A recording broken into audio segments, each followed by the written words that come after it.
Assalamualaikum warahmatullahi wabarakatuh. Alhamdulillahilladzi an'ara quluba ibadihil muttaqin binuri kitabihil mubin wa ja'alal qur'ana shifaa'a lima fis sudur. Asyhadu an la ilaha illallah wa asyhadu anna Muhammadan abduhu wa rasuluh alladzi fatahullahu bihi a'yanan wa quluban gulfan wa akhraja bihin nas minadz dzulumati kadhalal ila nuril iman wal islam. Allahumma sholli wa sallim wa barik ala Muhammad wa ala alihi wa sahbihi wa man tabi'ahu bi ihsani ila yaumiddin amma ba'd. Jamaah salat zuhur yang dirahmati Allah Subhanahu wa taala, yang pertama dan yang paling utama, marilah kita memanjatkan puja puji serta syukur kehadirat Allah Subhanahu wa taala yang Maha Ghafur. Alhamdulillah, di kesempatan siang yang berbahagia ini berkenan Allah memberikan kepada kita nikmat iman, nikmat Islam, nikmat kesehatan jasmani serta rohani yang menggerakkan hati kita dan melangkahkan kaki kita ke tempat yang insya Allah dimuliakan oleh Allah Subhanahu wa taala. Salawat serta salam semoga tercurah limpahkan kepada Nabi kita Nabi Muhammad sallallahu alaihi wasallam alladzi qad akhrajan nas minadz dzulumati kadhalal ila nuril iman wal islam. Jamaah salat zuhur yang berbahagia, setiap orang tentu di dunia ini memiliki satu pengharapan yang sama, mengharapkan kebaikan di dunia maupun di akhirat. Mendapatkan sesuatu hal yang sama diinginkannya, keselamatan di dunia maupun di akhirat.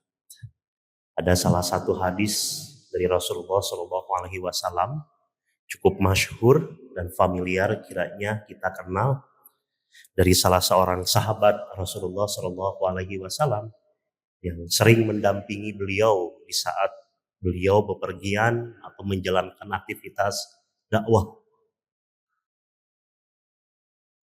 yakni sahabat Uqbah bin Amir.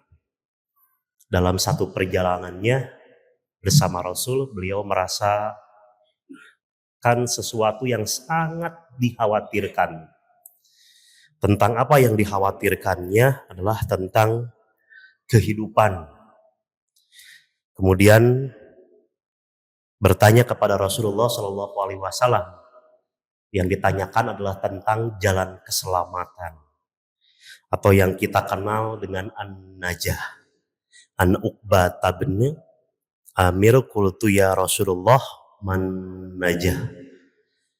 Seorang Uqbah bin Amir radhiyallahu an bertanya kepada Rasulullah SAW, ya Rasulullah man najah. Apa yang disebut dengan najah atau jalan keselamatan? Qala, Rasulullah SAW kemudian bersabda, amlik alaika lisanaka waliyasaka baituka wabekiat ala khotiatik. Kemudian Rasulullah SAW menyampaikan tentang 3 hal yang menjadi jalan keselamatan. Yang pertama adalah amlik alaika lisanaka, jagalah lisanmu.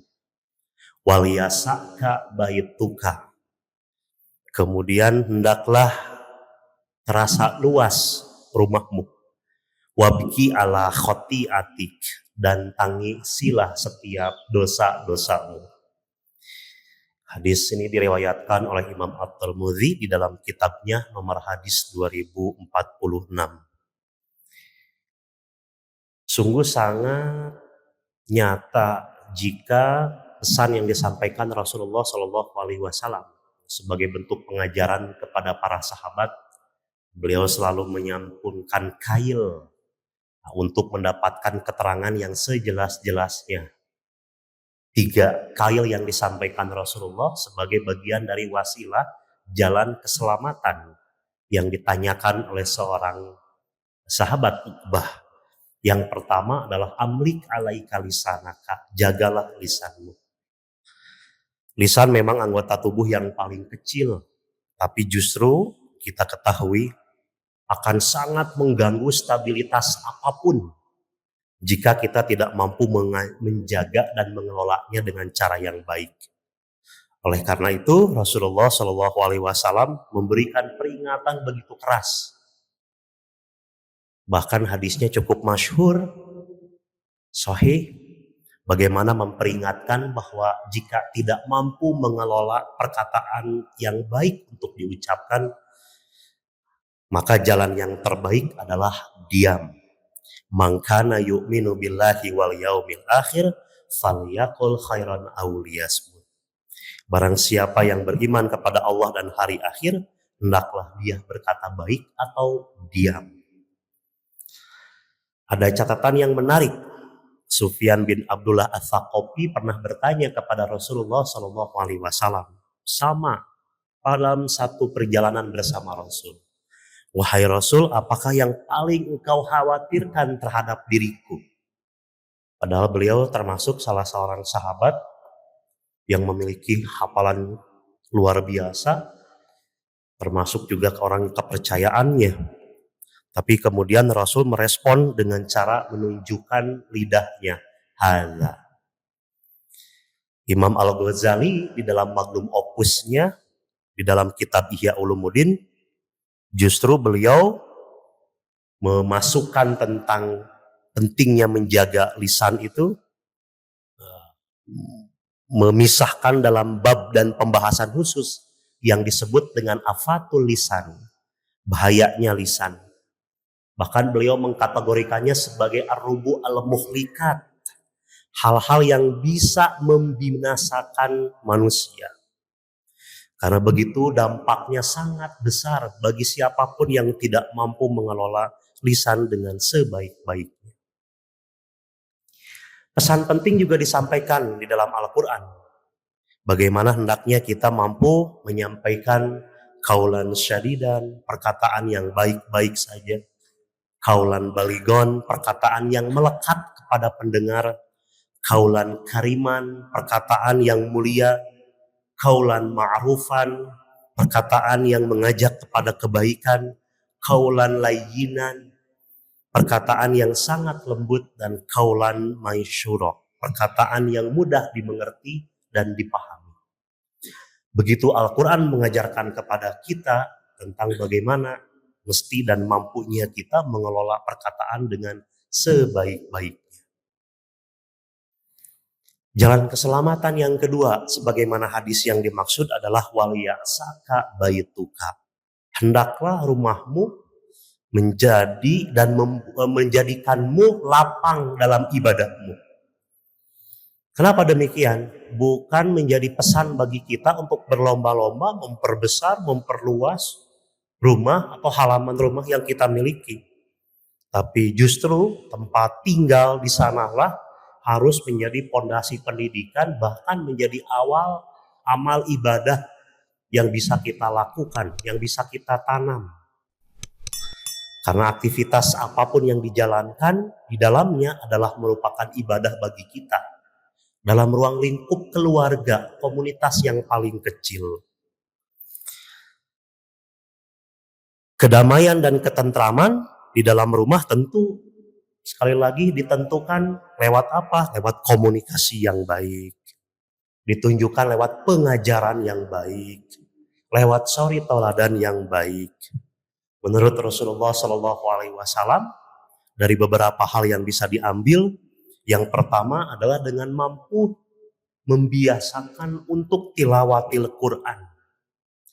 Sesungguhnya rumah yang senantiasa dibacakan ayat-ayat Al-Quran di dalamnya akan disaksikan oleh para penghuni langit seperti bintang-bintang yang disaksikan oleh para penghuni bumi.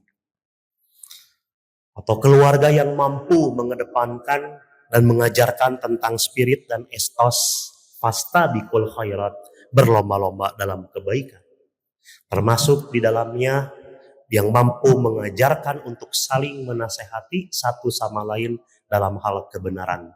Wa tawassau bil haq wa tawassau bis sabr. Dan jalan keselamatan yang ketiga sebagaimana hadis yang dimaksud adalah wabki ala khati'atik. Menangisi, meratapi segala perbuatan kesalahan-kesalahan dan dosa-dosa yang pernah kita lakukan.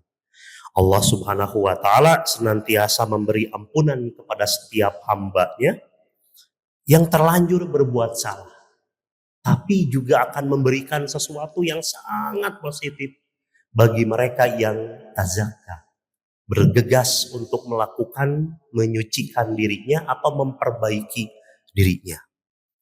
Sebaik-baik pendosa adalah yang segera bergegas melakukan pertaubatannya dan menangisi kesalahan yang telah dilakukannya, sembari berkomitmen dengan penuh daya untuk tidak mengulangi kesalahan dan dosa berulang kali.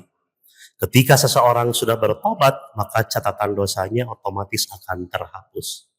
Rasulullah Shallallahu Alaihi Wasallam bersabda, orang yang bertobat dari satu dosa itu seperti orang yang tidak pernah melakukan perbuatan dosa. Hadis riwayat Ibnu Majah, Imam Ahmad dan Al-Baihaqi.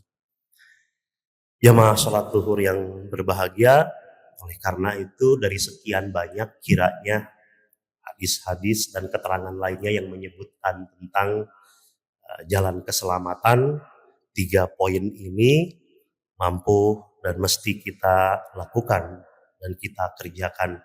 Dan mudah-mudahan kita tergolong kepada kelompok orang yang senantiasa terus melakukan ikhtiar untuk perbaikan terhadap diri kita, sembari tadi memohon ampunan kepada Allah Subhanahu wa Ta'ala, karena memang kita merupakan makhluk yang tak terlepas dari segala perbuatan khilaf dan dosa, dan bergegas untuk melakukan perbaikan diri dan penyucian diri.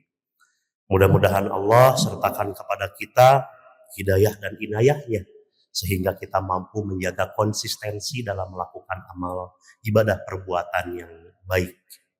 Menjaga lisan kita, menjaga amal perbuatan kita, dan menjadikan segala tempat yang kita langkahkan menjadi tempat amal ibadah bagi kita semua.